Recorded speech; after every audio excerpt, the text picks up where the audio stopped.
Halo semuanya, selamat datang di 90 menit bola. Kita awal informasi kali ini dari kabar Piala AFF Indonesia ketemu Vietnam lagi dan lagi. Timnas Indonesia berada satu grup dengan Vietnam di Piala AFF 2024. Ini kali keempat di tahun 2024 Indonesia akan bermain melawan Vietnam. Laga pertama di tahun ini terjadi pada babak grup Piala Asia di Qatar pada Januari 2024. Waktu itu Indonesia dan Vietnam ada di grup D bersama Jepang dan Irak. Nah, Indonesia bertemu Vietnam pada matchday kedua pada 19 Januari lalu. Bermain di Abdullah bin Khalifa Stadium, Indonesia menang dengan skor 1-0 via gol penalti Asnawi Mangku Alam. Laga kedua Indonesia versus Vietnam terjadi di ronde kedua kualifikasi Piala Dunia 2026. Pada matchday ketiga yang berlangsung 21 Maret, Indonesia menang dengan skor 1-0 pada laga yang digelar di Stadion GBK. Gol tunggal Indonesia di laga tersebut diciptakan oleh Egy Maulana Fikri. 5 hari berselang Indonesia melawan Vietnam di Mainding Stadium. Pada saat itu Indonesia menang telak dengan skor 3-0. Jait Ses, Ragnar Oratmangun, dan Ramadan Sananta jadi pendulang gol skuad Garuda. Di Piala AFF 2024, Indonesia dan Vietnam berada di grup B bersama Filipina, Myanmar, dan juga Laos. Arema dekati penyerang sayap asal Papua Ramai Rumaki. Komposisi pemain di sektor sayap menjadi salah satu evaluasi Arema FC di Liga 1 2023-2024. Kabarnya Arema dekati penyerang sayap asal Papua Ramai Rumaki. Musim lalu, Rumaki sempat bermain di Persipura Jayapura di Liga 2. Performa pemain berusia 22 tahun itu cukup moncer dengan 6 gol dari 8 pertandingan. Penampilan bagusnya itu menarik Dewa United untuk mendatangkannya di bursa transfer pemain paruh musim. Rumaki gabung di putaran kedua dengan status pemain pinjaman. Sejatinya, nama Rumaki sudah sempat dikait-kaitkan dengan Arema di musim-musim sebelumnya. Namun kepindahannya ke Arema belum kunjung terwujud. Sebelumnya Arema juga cukup sering diperkuat para pemain dari Papua, sebut saja seperti Ricky Kayame, Martin Tau, dan lain-lain. Harga Ramai Rumaki masih tergolong murah, hanya 2,61 miliar rupiah saja. Ngeri, PSPS Biak rekrut bek terbaik Liga Bolivia.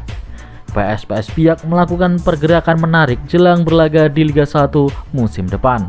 Badai Pasifik baru saja mendatangkan mantan bek terbaik Liga Bolivia, Julian Velasquez. Manajer PSPS Biak, Yan Pamenas Mandenas, mengaku pemain asal Argentina itu sudah resmi dikontrak selama 1 musim. Pemain kelahiran 23 Oktober 1990 itu dipastikan akan tiba di Jakarta dalam waktu dekat. PSPS Biak memang akan menjalani pemusatan latihan di Jakarta dalam waktu dekat. Julian Velasquez diharapkan bisa bergabung saat pemusatan latihan dimulai. Julian adalah pemain yang lahir di Argentina 33 tahun yang lalu. Namun ia menghabiskan sebagian besar karirnya di Bolivia. 3 klub Liga Bolivia antara lain Cruz Azul, Querétaro, Tinjuana pernah diperkuat oleh Julian Velasquez. Sementara di musim 2023 Julian sempat memperkuat klub Argentina Rosario Central. Mantap, PSS Sleman resmi bebas dari hukuman FIFA. PSS Sleman menyatakan bahwa hukuman larangan transfer yang menimpa klub pada akhir musim Liga 1 telah dinyatakan selesai. Manajemen Super Elja mengaku telah mendapatkan surat resmi dari FIFA terkait hal tersebut. PSS telah menyelesaikan apa yang menjadi akar permasalahan tentang larangan transfer tersebut. Kami telah membayar apa yang memang harus diselesaikan dan oleh karena itu proses mengenai larangan transfer telah ditutup, ujar Presiden Direktur PT Putra Sleman Sembada, Gusti Randa, di Umah PSS pada Selasa 21 Mei.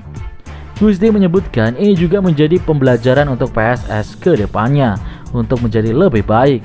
Dengan larangan transfer yang telah dicabut, PSS bisa segera fokus untuk berburu dan mendatangkan pemain baru di musim depan.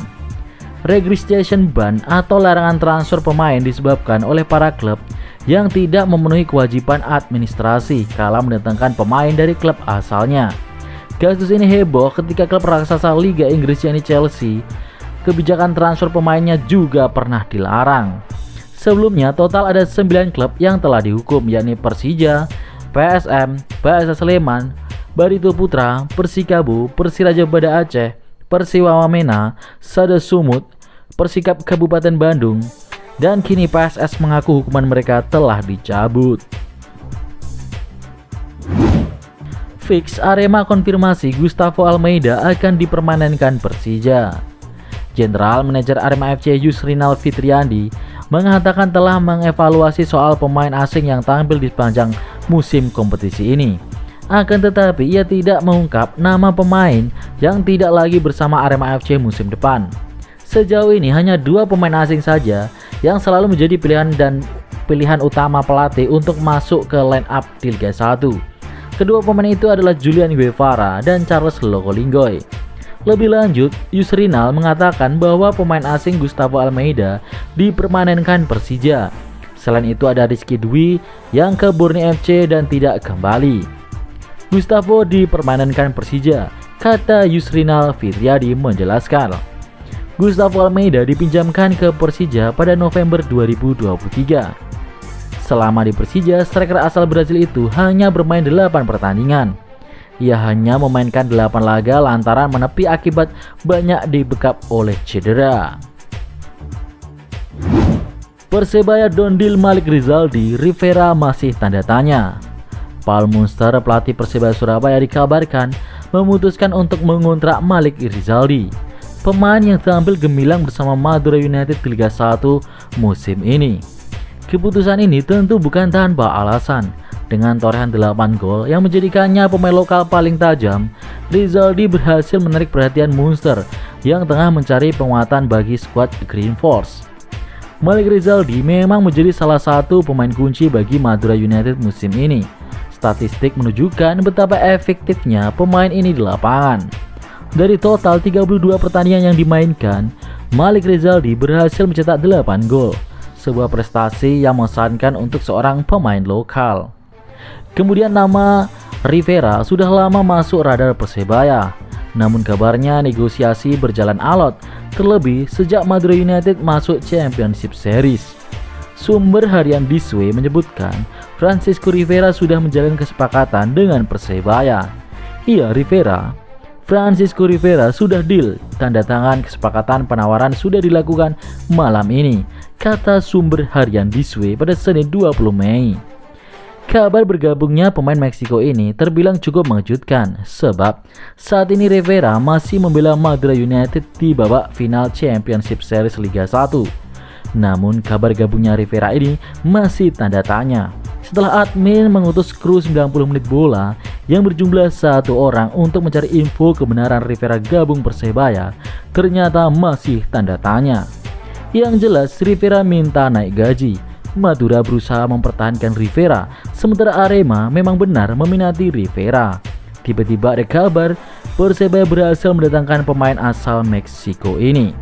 Yang jelas teman-teman bonek, jangan gampang terprovokasi soal kabar yang beredar bahwa Iwan Budianto selaku pemilik Arema mengancam Rivera seandainya lebih memilih Persebaya ketimbang Arema. Kita sebagai manusia tidak boleh seperti domba yang gampang digiring ke sana ke sini. Oleh sebab itu, berita yang tidak jelas infonya. Maka dari itu kita nikmati saja rumor transfer ini dengan minum kopi penuh kesabaran. Muhammad Rashid masuk radar Persebaya. Persebaya Surabaya makin terginas di bursa transfer Liga 1. Ex pemain Persib Bandung yang kini memperkuat Bali United, Muhammad Rashid dikabarkan jadi incaran berikutnya. Persebaya Surabaya makin efektif dalam pemburuan pemain baru. Usai dikabarkan sepakat mendatangkan 3 pemain asing baru, kini satu sosok pemain asing lain dikabarkan berusaha untuk didatangkan. Sosok itu adalah bintang asal Palestina, idola bobotoh saat di Persib Bandung, Muhammad Rashid.